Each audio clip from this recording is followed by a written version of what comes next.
So now let's plot y is equal to x. So if x is equal to 1, then y is equal to 1. And we would plot that on this graph just like this. The yellow spot indicates where x is equal to 1, y is equal to 1. Now let's repeat the process. Let's say that x is equal to 2. Well, if x is equal to 2, then y is equal to 2. And that would plot on our graph just like this. If x is equal to negative 7, then y is equal to negative 7. And we can plot that on the graph just like this. Well, once we connect the dots, we notice a straight line has formed.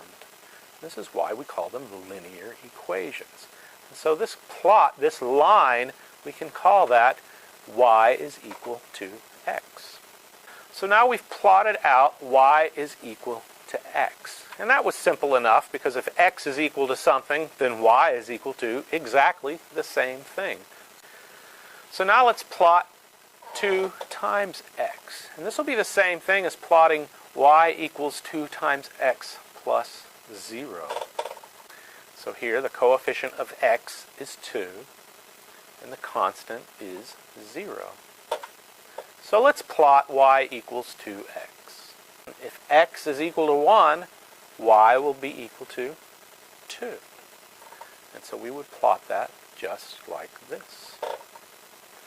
If x is equal to 2, then y is equal to 4.